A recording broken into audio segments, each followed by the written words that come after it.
sahabatku, saya melihat dari sebuah tayangan berbagai media sosial, ini Gubernur Jawa Barat Bapak Deddy Mulyadi menyindir pemilik ataupun pengelola tambang ilegal yang ditutup kemarin. Seperti sudah kita ketahui, sejak video viral dari Pak Deddy Mulyadi, Gubernur Jawa Barat terpilih, yakni mengenai tambang batu ilegal. Dikatakannya seperti itu. Tambang tersebut telah ditutup pemerintah Provinsi Jawa Barat, sahabatku. Mungkin teman-teman dari Jawa Barat ini sudah menyimak video-videonya di berbagai media sosial, baik di Instagram, di YouTube, di TikTok, di Facebook. Nah, ini imbasnya ratusan buruh galian menggelar aksi unjuk rasa atau demonstrasi ke gedung DPRD Subang, Jawa Barat. Aksi ini mereka lakukan setelah adanya penutupan tambang yang dikatakannya ilegal, yaitu galian C di Subang Selatan. Para pengusaha, unjuk rasa juga, atau para buruh, supir, dan ribuan truk, itu truk yang besar-besar, yang kecil, yang menengah itu, kemarin berdatangan ke Subang untuk demonstrasi, sahabatku. Nah, mereka ini protes karena apa? Penutupan tambang berimbas pada kehidupan buruh yang selama ini menggantungkan hidupnya bekerja di galian tersebut. Begitulah yang sudah dikatakan di berbagai media sosial. Saya hanya menganalisis dan juga menyimak, mencermati dari berbagai medsos, sahabatku ya. Pak Deddy mengatakan seperti ini, buat apa atau buat yang marah-marah karena galian tambangnya yaitu ditutup, daripada marah-marah lebih baik perbaiki tuh lingkungan yang rusak. Begitu yang saya simak di akun resminya, yaitu akun Instagramnya, sahabatku. Dikatakannya pada hari Sabtu 25 Januari 2025. Teman-teman, Gubernur Jawa Barat mengatakan akibat tambang ilegal yaitu terdapat kubangan-kubangan yang sangat besar sekali, kisaran kedalaman antara 30 sampai 40 meter. Dikatakannya seperti itu ya. Nah, dengan luas begitu hektaran sekali, mungkin kita juga kalau melihat ya yang namanya galian itu kan biasanya ada kubangan-kubangan. Dan itu menurut Pak Deddy Mulyadi akan mengancam kehidupan masa depan. Mohon diperbaiki dan direklamasi, katanya seperti itu ya. Nah, sahabatku, saya mengulas dari akun Instagram Bapak Deddy Mulyadi, akun resminya, dari TikTok juga, dari YouTube yang sudah begitu beredar viral di Indonesia ini, sahabatku ya. Oke, mungkin bukan orang Jawa Barat saja yang mengetahui pemberitaan ini. Kemudian beliau mengatakan, kemudian meminta jalan-jalan yang rusak diperbaiki, sebab jalan yang rusak tersebut mengancam keselamatan warga. Jalan-jalan yang mengalami kerusakan menurutnya mohon juga diperbaiki. Seperti itulah yang dikatakannya, teman-teman. Kasihan katanya keluarga dan juga warga nanti bisa terjatuh, ada yang meninggal. Malah karena adanya bisa juga tertabrak oleh mobil yang lolos rem.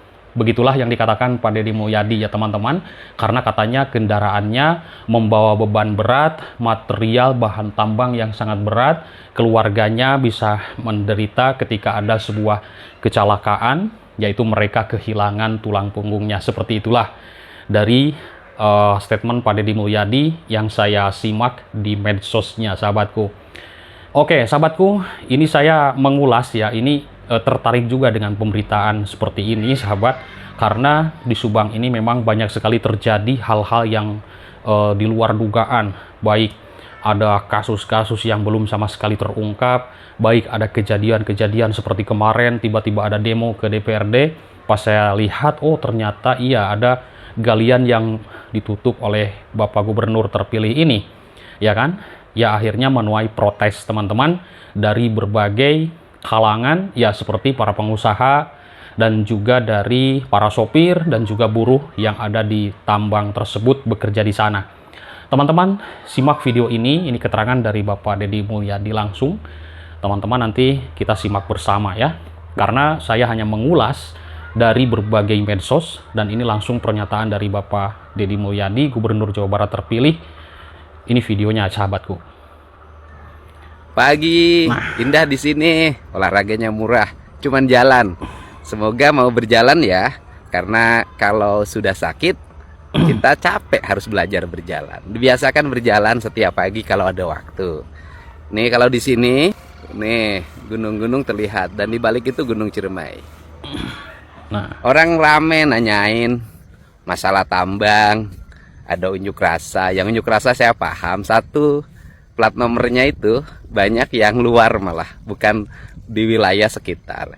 Yang kedua, yang berunjuk rasanya juga tokoh-tokoh, aktivis-aktivis politik, bukan pengusaha tambang atau kerja di sektor tambang. Sebagian adalah ormas yang mungkin selalu mendapat rejeki dari limpahan tambang ilegal yang terus terjadi. Di balik itu, masyarakat di sekitar menderita. Satu, jalan kotor dan licin, mengalami kerusakan, ancaman bencana alam, kebisingan, ancaman kecelakaan akibat tonase yang berlebihan, dan banyak mobil yang sudah tidak memiliki standar sehingga lolos rem dan sering menimbulkan korban jiwa. Apa langkah Kang Deddy menghadapi itu semua? Tanggal 6 saya dilantik. Sekarang pun saya sudah menyiapkan tim. Penambangan ilegal, itu ada beberapa dampak yang ditimbulkan. Yang pertama, kerusakan lingkungan dan ekosistem. Yang kedua, kerusakan infrastruktur jalan dan fasilitas penunjang lainnya yang itu dibiayai lewat APBN, APBD provinsi, APBD kabupaten, bahkan dana desa. Yang ketiga, hilangnya pendapatan selama berpuluh-puluh tahun atau bertahun-tahun, sehingga pendapatan itu dinikmati oleh satu, pengusaha tambang ilegal, yang kedua, para mafia di dalamnya, dan termasuk kelompok-kelompok preman pendukung. Nah, kemudian yang berikutnya adalah manipulasi tambang. Bagaimana manipulasi tambang? Ngakunya menambangnya 5 hektar. Faktanya 30 hektar sampai 50 hektar. Nah, seluruhnya itu adalah rangkaian peristiwa yang membuat negara menjadi rugi dan masyarakat dirugikan. Selain itu, apa problem yang terjadi? Problem yang terjadi adalah banyak PT yang bergerak di bidang pertambangan tapi tidak memiliki ahli pertambangan. Dan ini akan diaudit karena di lapangan tidak ada inspektur tambangnya, tidak ada pengawas tambangnya. Nah, modalnya hanya modal alat berat, keruk-keruk angkat. Nah, seluruh rangkaian ini adalah bukan hanya peristiwa pelanggaran izin, tetapi peristiwa pidana khusus yang memiliki implikasi terhadap kerugian negara. Implikasi terhadap kerugian negara kategorinya adalah tindak pidana pencucian uang dan tindak pidana korupsi. Salam untuk semuanya, tetap sehat dan semangat.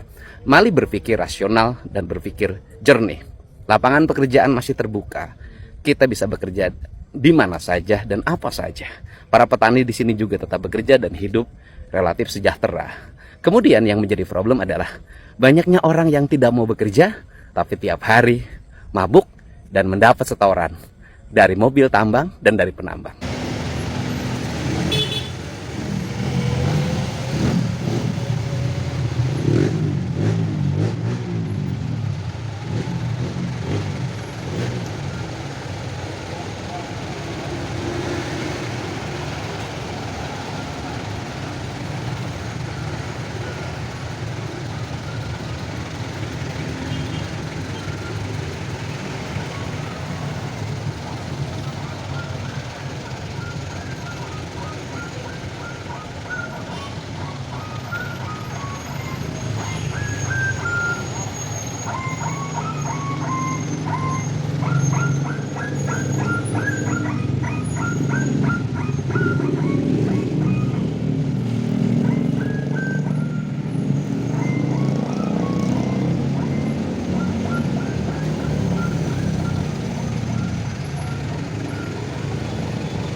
Demo.